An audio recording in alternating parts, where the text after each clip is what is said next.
Is up, everybody? Welcome back to the channel. Thank you guys for being here. Today I have a very important video both on Bitcoin and Ethereum that I will be releasing right after this video. The first thing we need to do is dive into the Bitcoin charts because Bitcoin just made a crazy move that we actually predicted in the last video. So with that being said, let's just start where we left off in the last video and see how price action has played out since then.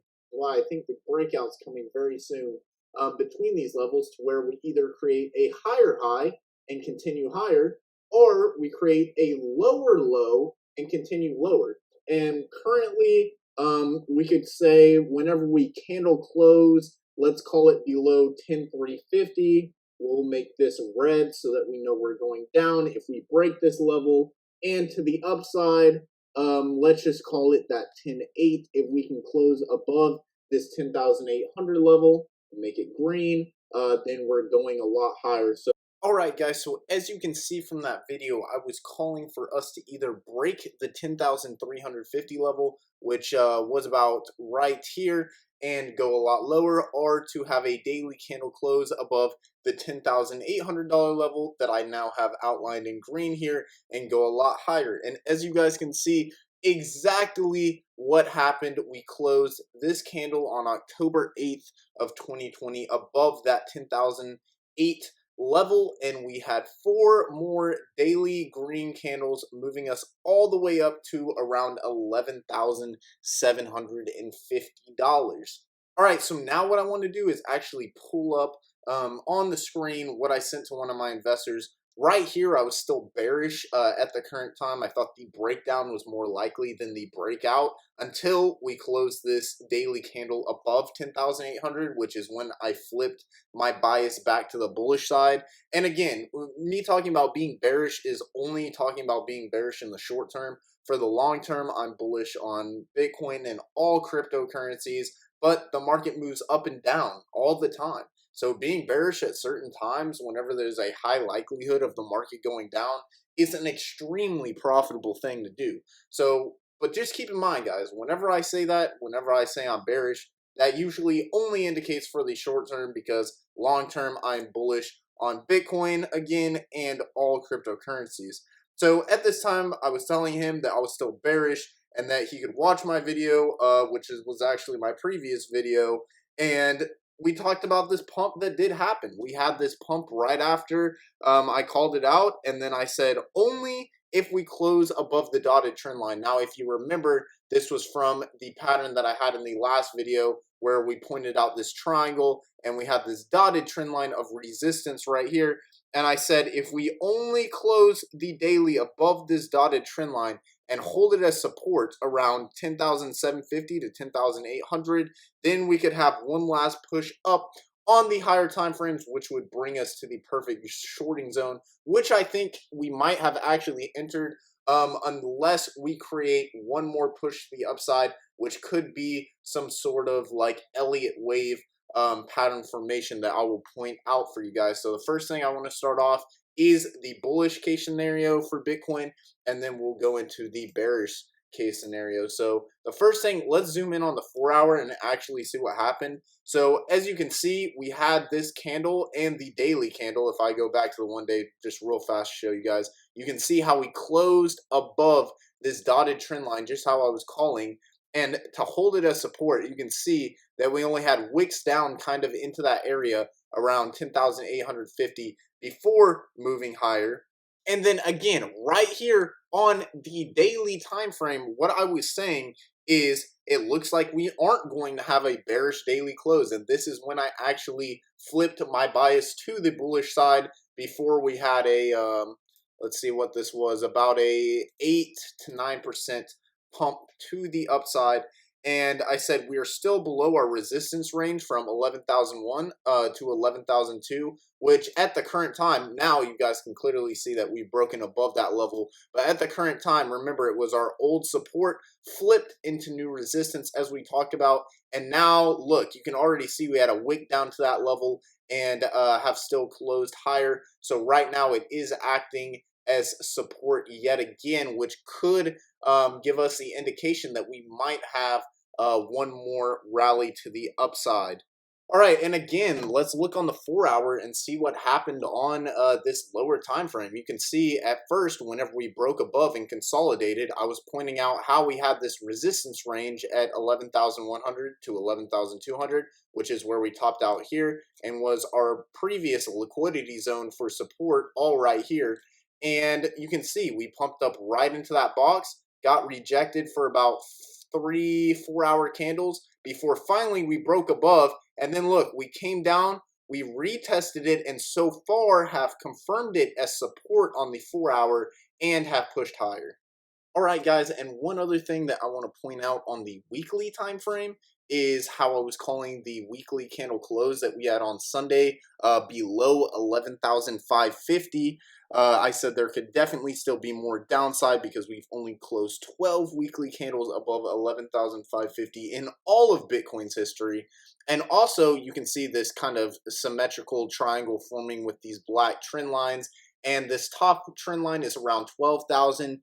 And we've actually never closed a candle above $12,000 on the weekly time frame except for 2017. This period of time was the only time in Bitcoin's history ever that we were closing candles above 12,000. You can see every other time we've just had wicks above it and then weekly candle closes below it, which is why it's so significant. And our weekly candle close from Sunday was at 11,385, so almost exactly 11,400, which was below our 11,540. And right now you can see that we've only wicked above it briefly, and if this candle was to close today, it would be very bearish since we're closing below this level. But of course, it's only Tuesday. We've got like 5 more days in the week of price action to see what happens and where we actually close this weekly candle at. But just keep that in mind because that's very important information.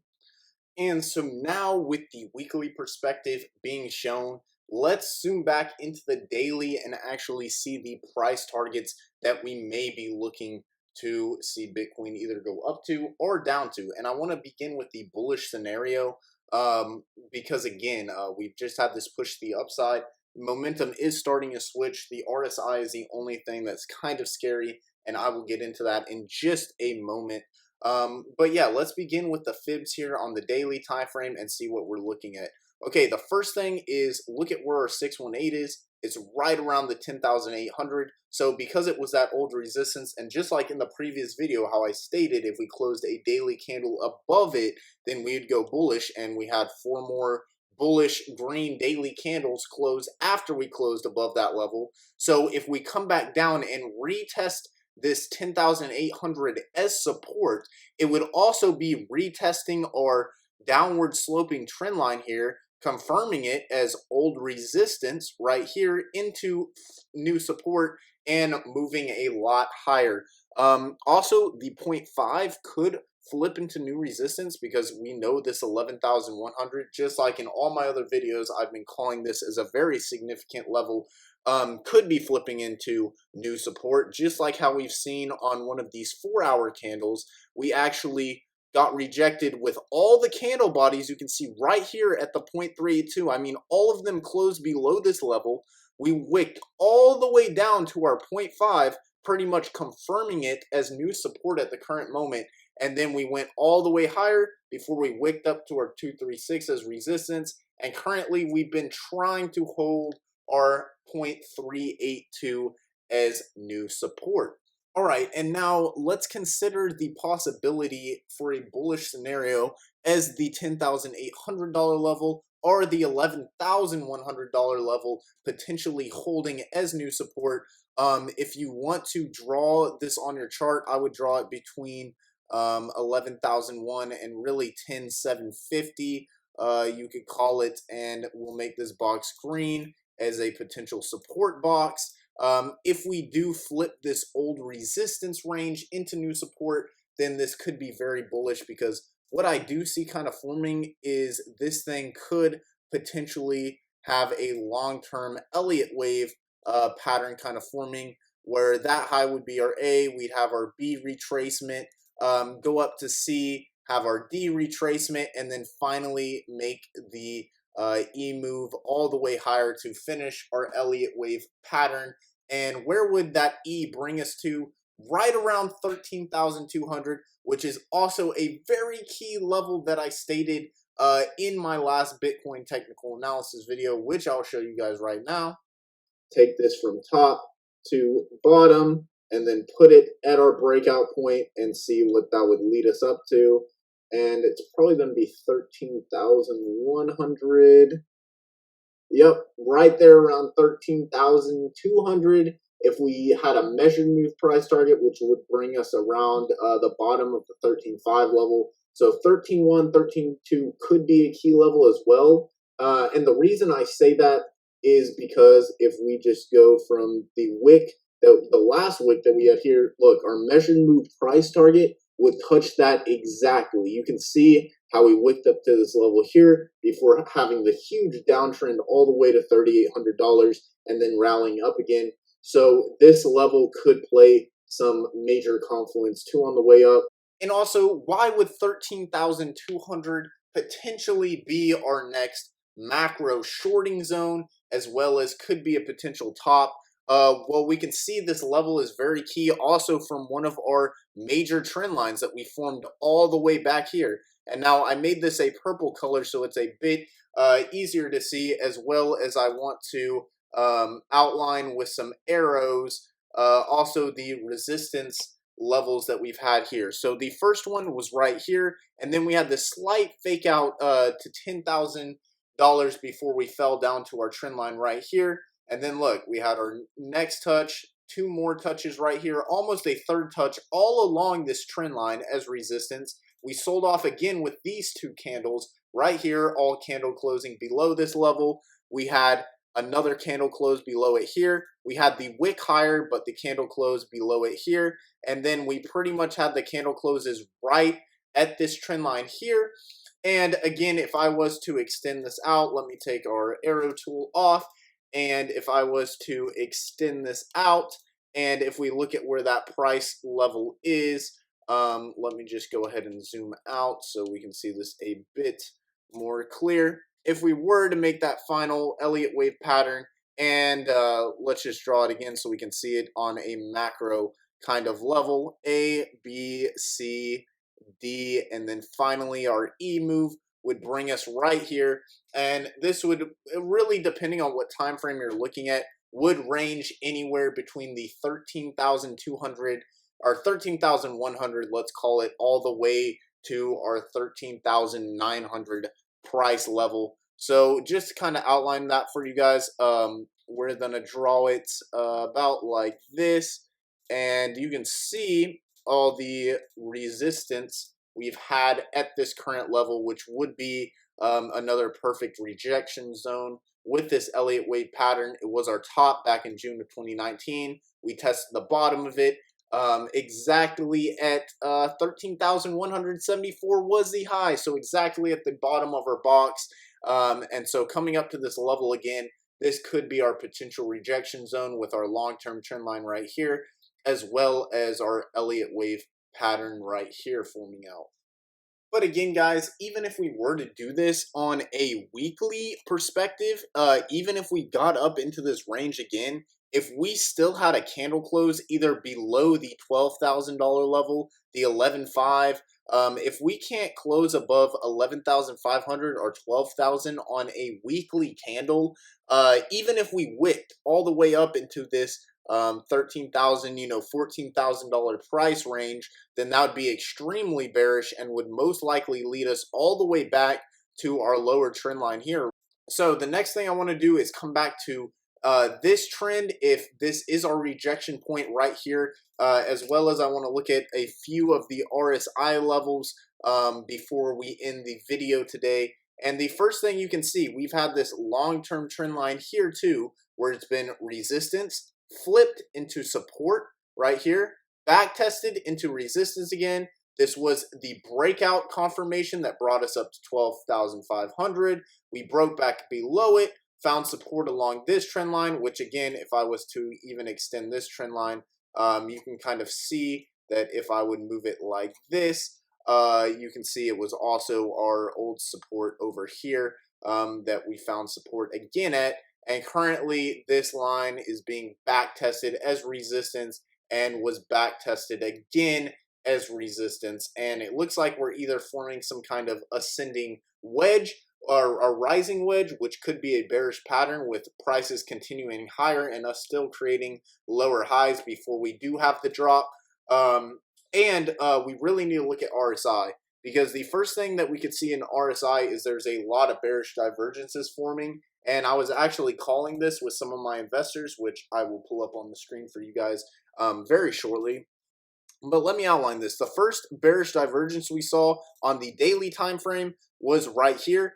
And this was whenever we went from 12,100 all the way to 12,500 in price action. So we did create a higher high, but on the RSI, we went from a 85.59 and created a lower high right at overbought conditions at about a 70.02, creating that bearish divergence and sending us down about 20%, it looks like. So we created this bearish divergence, and what I've been pointing out is that there is a bearish divergence actually for Bitcoin on the 4-hour and 2-hour time frame that's the clearest to see, and you can see it right here. So this doesn't have to play out because it's not confirmed yet, and it's not a daily bearish divergence, so it's not as crucial. But I mean, this is where I've been shorting at the current moment.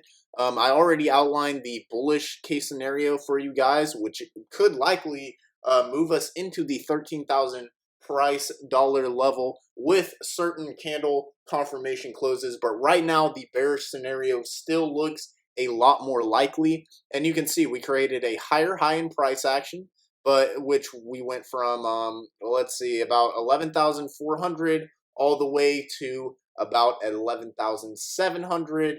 But on our RSI, we went from about a 79.76 all the way down to a 69.29. So clear bearish divergence that could be playing out. If that does, then we could come all the way down to our trend line, which would probably be around 10,800 if we take time into account too, with the amount of it moving up and with price moving down. 10,800 would finally be the final area of support, in my opinion, unless we can keep this $11,100 range as support right here, right now. Also, on the 2-hour, you can see the same thing happened. We created the bearish divergence right here, and in price action, and right here on our RSI, we had a high of, again, 11,400, and on the RSI it was an 83.97, and then we created a higher high around 11,750, but a lower high on the RSI around 73.59. So again, you can see the bearish divergences playing out on the lower time frames. It is not as significant because it is a lower time frame compared to a higher time frame, such as the 1 day, which that 1 day bearish divergence sent us down 20%, which was absolutely heinous. So we got to watch for that. But the other thing I can kind of notice is if we take off these trend lines and draw this a different way, let's draw this as a bullish parallel channel, because this actually could be playing out this way. And if we do something like this, wow, you can see this is actually a really, really good parallel channel. Let me also make the insides a color so that you can see this a bit clearer. Wow, this looks like a perfect parallel channel. I would definitely recommend drawing this on your chart, because right now these are the levels of support and resistance you'd be wanting to watch. First, let's just outline these levels real fast. You can see our heart line right here, we were holding as resistance here, resistance again. Let me outline this right here, resistance again right here, and then finally we were able to break above after finding support at the bottom of our channel right here, and all of these candles right here. And then we were able to break above and go all the way to the top of our channel twice. We touched the top here and we touched the top here, broke back down below our heart line and retested it as resistance here pretty much all of these candles here, here, and here. And then finally, we went back down to the bottom of our channel, confirmed it as support again after our drop over here, confirming it as support. And then look, we wicked exactly down to the bottom of our channel, confirmed it as support, went all the way to our heart line where we actually found some resistance right here before we broke all the way up to pretty much the top of our channel, came down, tested the heart line exactly as new support before going all the way back up to the top of our channel and testing it as new resistance, or as continued resistance in this case, because we are in this parallel channel. So this looks like a very clear parallel channel that is playing out. So right now, if we come back to the heart line and we don't close a candle below it like we did here that sent us down to the bottom, you would be looking for a support around, again, around 11,100, 11,200.